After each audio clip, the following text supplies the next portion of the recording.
Hello. In this video, we're going to show how you can use the Data Studio to virtualize some IMS data. Once the data has been virtualized, we'll then be able to issue SQL queries to access the data. So, starting from the Accelerator loader perspective, we need to run the IMS wizard. So we choose Create Virtual Tables, IMS, and we're going to extract the DBD. So the DBD is stored in one of these source libraries.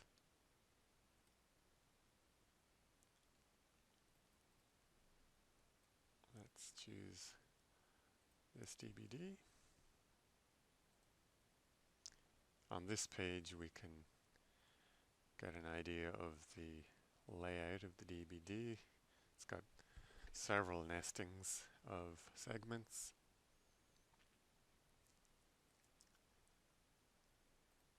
On the next page we have some information about the IMS system that the server is connected to, and we also have two options on the server for how the data will be accessed by the server.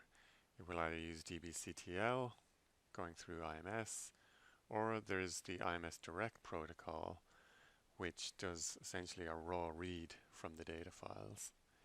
So we're going to choose the default here when creating this DBD metadata, which will give us the option later to use IMS direct or dbctl when we map each segment. So click Finish here.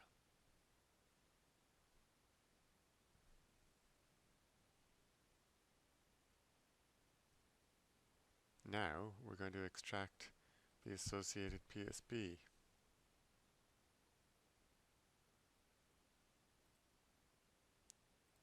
This is in the PSB library.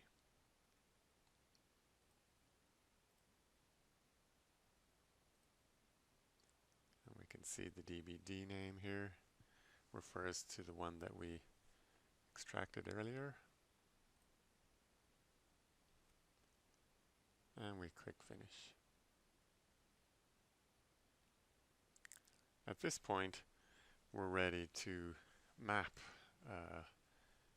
the segments in the DBD using a COBOL copybook.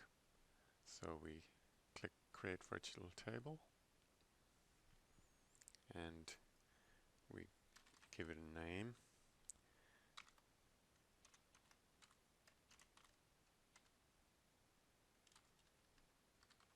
We're going to start with the root segment.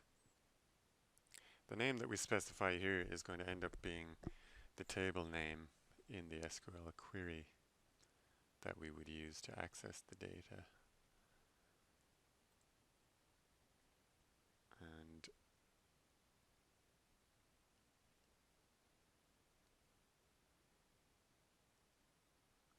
this is the copybook library.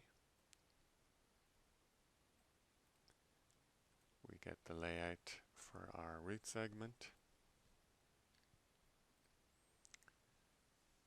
We see it includes a redefine here. On the next page, we can then choose which branches of the redefine we're interested in. Do we want the original field itself or the redefines fields? So I'm going to just expose the redefines.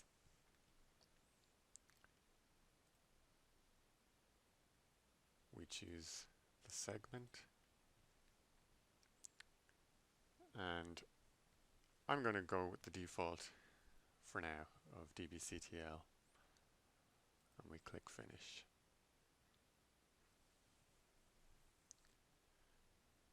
We can then do the same process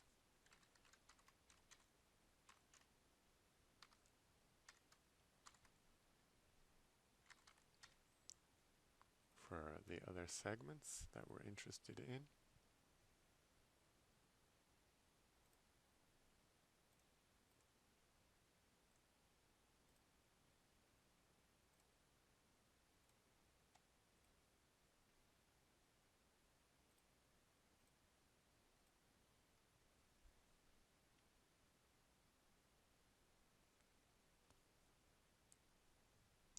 Okay, so we've mapped two of these segments.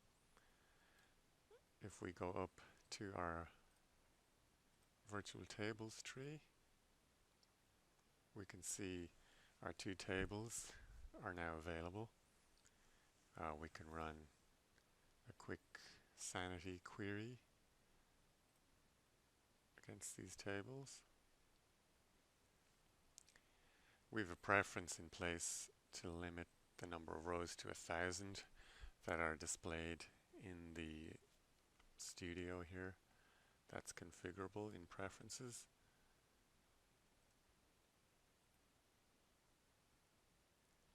Okay, so that concludes this part of the demo series.